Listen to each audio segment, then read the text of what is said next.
పెద్దపల్లి జిల్లా రామగుండం పారిశ్రామిక ప్రాంతంలో అభివృద్ధి పేరిట ఇటీవల కూల్చివేసిన షాపులను తిరిగి నిర్మించాలని అఖిలపక్షం ఆధ్వర్యంలో పెద్ద ఎత్తున నిరసన చేపట్టారు.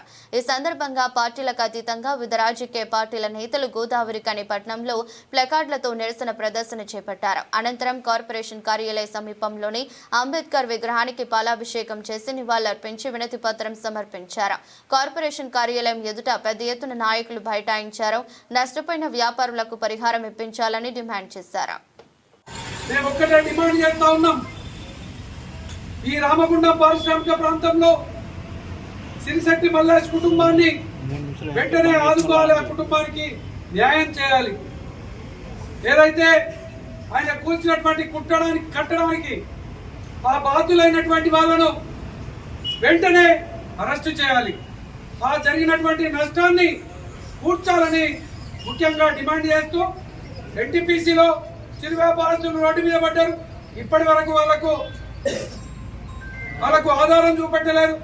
గాంధీ మార్కెట్ పోయింది, ఓల్డ్ అశోక్ పోయింది, చౌరస్తాలో పోయింది. ఇన్ని నష్టం జరిగినా ఒక్కరికి కూడా నష్టపరిహారం ఇప్పించినటువంటి దాఖలాలు లేవు. అందుకోసమే ఇలా పార్టీలు జెండాల ఖచ్చితంగా పార్టీల ఖచ్చితంగా ఈ యొక్క ఉద్యమ కార్యాచరణ మొదలైంది. ఏదైతే బస్టాండ్ లో ఎవరికైతే స్థలంలో కట్టుకునేటువంటి విధంగా సింగరేణి అవకాశం కల్పించిందో, అదే విధంగా రాజేష్ టాకీస్ ముంగడ ఎట్లయితే కల్పించిందో, అదే విధంగా ఈ యొక్క శివాజీనగర్ లో కానీ, ఓల్డ్ అశోక్ టాకీస్ దగ్గర కానీ, హనుమాన్ నగర్ లో కానీ అందరికి కూడా అదే విధంగా అవకాశం ఇవ్వాలి.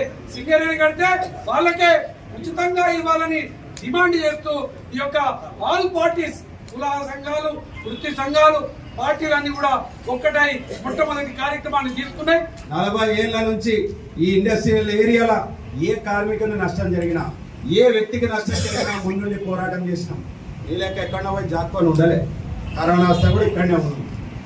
అదేవిధంగా ఏ వ్యక్తి చనిపోయినా, కేరళ అయినా చనిపోయినా, ఉత్తరప్రదేశ్ అయినా చనిపోయినా, బీహార్ అయినా చనిపోయినా, ఎవరు చనిపోయినా కానీ మేము అక్కడ ఉండి రోజుల కమాన కొట్టాడి వాళ్లకు నష్టపరిహారం ఇప్పించినాం.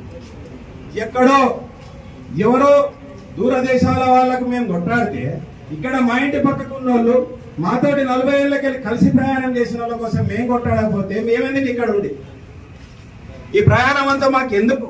మేము ఉద్యోగం విడిచిపెట్టుకొని వాళ్ళ ప్రజలంబడి 40 ఏళ్ళకి ఏం ఆశించకూడదు ఉంటే బరాబర్ కొట్లాడతాం. నువ్వు కాదు నీ జేజం వచ్చినా గానీ ఎవరితోటైనా కొట్టాడే శక్తి ఇక్కడ ఉన్నటువంటి ప్రజలకు దేవుడు ఇచ్చిండు. ఇలా నేను చెప్తా ఉన్న బాధితులందరూ మీరు రండి, మీ వెనక మేము నిలబడతాం. ఇదే జేఏసీ నిలబడుతుంది, మీకోసం కొట్లాడుతుందని చెప్పి సందర్భంగా నేను తెలియజేస్తా ఉన్నాను. ఇలా గుళ్ళు కూడా పడితే అందరం ఒకటైనాం. ఇలా దిగచ్చి ఏం చేసిండ్రు? ఇలా నీ అయ్యా జాగీర్ కాదు ఎమ్మెల్యేని అడుగుతా ఉన్నాం. ఆనాడు గుళ్ళు కూడా పడితే అందరం ఒకటైతే ఆడపోయి సత్యనారాయణ వ్రతాలు చేసుడు, ఇంకో కొబ్బరికాయ కొట్టుడు, ఇట్లా చేసిన తప్పు కప్పిపుచ్చుకోవడానికి ఎన్నో కుప్పిడి గంతులు నాటకాలు వేసిండ్రు. కానీ ఇలా జనాలకు అర్థమైందా లేదా? రేపు మీకోసం కూడా మేము కొట్లాడతాం, నిలబడతాం.